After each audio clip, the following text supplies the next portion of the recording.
Best recession ever.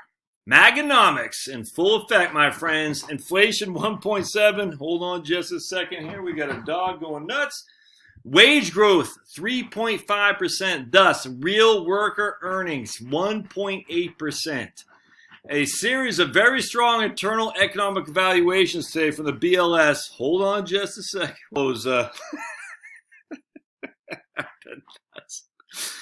A series of very strong internal economic evaluations today from the BLS, Bureau of Labor Statistics. Where have we heard of the BLS before? Oh, yeah. Your old buddy Josh talks about the BLS a lot. And the U.S. Department of Labor showed that Main Street economy is perfectly positioned with maximum benefit to the U.S. middle class. First, despite 2 years of doomsayer predictions from Wall Street's professional punditry, saying Trump tariffs on China would create massive inflation, it ain't happening. Overall, year-over-year inflation is hovering around 1.7%, and that's a low inflation rate. In fact, I use 3% inflation, which I'm going to have to adjust downward for sure when we're doing financial plans. Rate has firmed up now with less month-over-month fluctuation, and the rate remains consistent. And I'll share with you. Hold on, and there's the inflation. All items. 1.7%. See that? All items 1.7. Look at the energy is down. Oh, thank you, George Mitchell. The fracking. What's gone up? Medicare services. Yep. That's going up 4.3. Energy services. Fuel oil 8.7% down. All items less than food and energy. Yeah, food and energy are a pretty big significant portion of our expenditures. All items less than food and energy are only up 2.4%, but all items to include food and energy is 1.7%. Everybody eats, everyone has energy. Man, look at that. Electricity is down 0.1%. Utility, gas service down 3.5%. Wonder what could possibly be causing that. Energy commodities down 7.1%. Gasoline down 7.1%. Apparel is up a little bit, 1%. Used car and trucks up 2.1. Services, less energy services up 2.9. Shelter up 3.4. Again, housing is a big issue we got to contend with. But everything else, energy and food, were significantly, were not very high at all. Look at that. Food, 1.7% is what food has gone up. That's freaking nuts. However, food at home was 0.5. 0.5% was food at home inflation. Food away from home was 3.2. What could possibly cause food away from home costing so much more than food at home? Maybe the mandates they've been putting on employers, minimum wage, OSHA, all the other crap that goes with starting a business. It costs a lot of money to employ people, my friends. So eat from home and you will save money. A couple of important points. First, unleashing the energy sector to drive down overall costs to consumers and industry outputs was a key part of Trump's American First MAGA economic initiative. Lower energy prices helped the worker economy, the middle class, and average Americans more than any other sector except for food at home, which is only at 0.5%. Which brings us to the second important point. Notice how food prices have low year-over-year inflation. That is a combination of two key issues: low energy costs and the fracturing of big agriculture's hold on the farm production and export dynamic. For the BLS, the index for food at home declined for the third month in a row, falling 0.2%. The index for meats, poultry, fish, and eggs decreased 0.7% in August as the index for eggs fell 2.6%.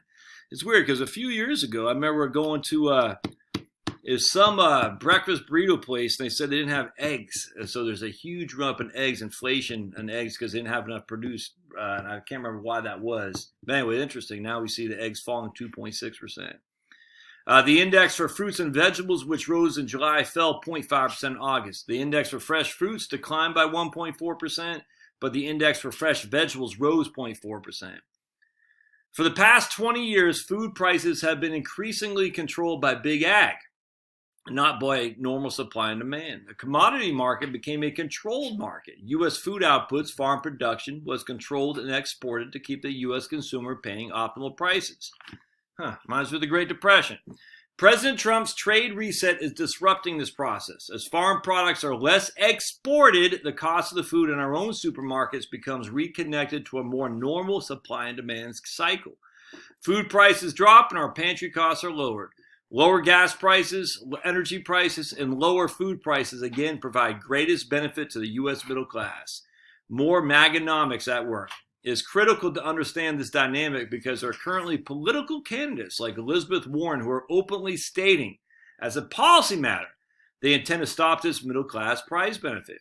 And she said just the other day, on my first day as president, I will sign an executive order that puts a total moratorium on all new fossil fuel leases for drilling offshore and on public lands. And I will ban fracking everywhere. Be forewarned, this Warren policy would be devastating to working class Americans. Well, let's go back to the good news. In combination with low inflation on the items that matter, U.S. wage growth is exceeding 3.5%. Subtract the inflation of 1.7 from the wage growth of 3.5, and you get a real earnings of 1.8%. From August 2018 to August 2019, real average hourly earnings increased by 1.8%, according to BLS. Anytime worker earnings grow faster than the rate of inflation, the lifestyle of the middle class improves. People simply have more money to save, spend, or upgrade. It's simply common sense economics. The last big...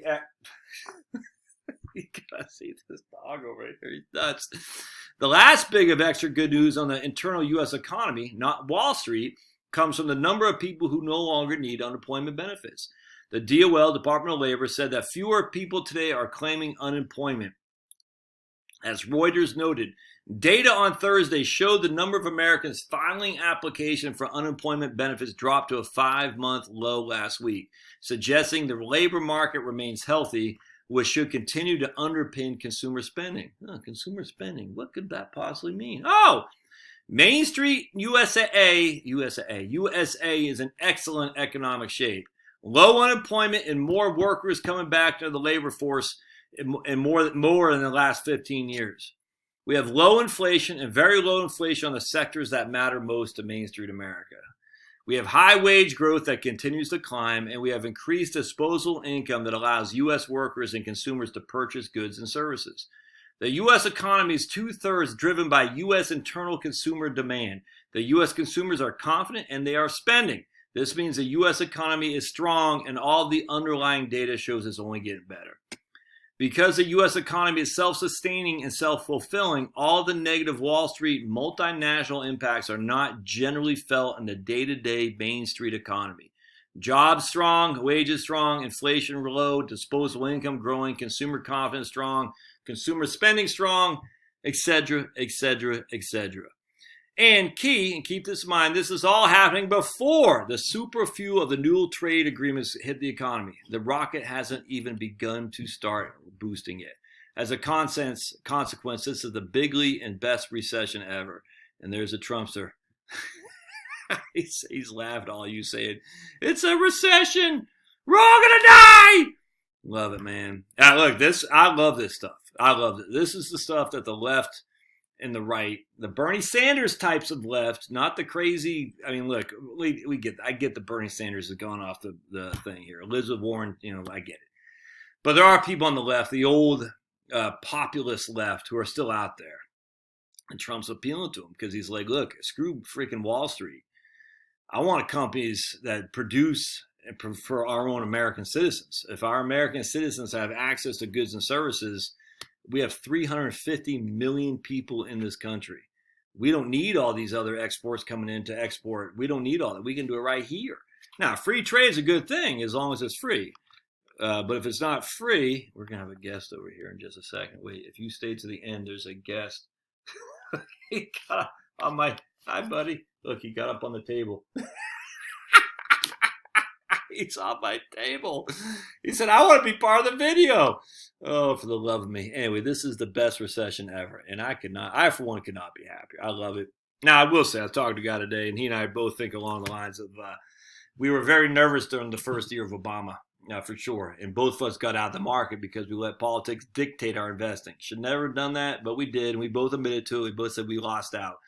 If you're on the left right now and you're sitting there thinking you're going to not invest because Trump MAGAnomics, I just think you're making a mistake, man. And look, I've done that. Learn from my lessons. Don't let politics dictate your investing. You just can't do it.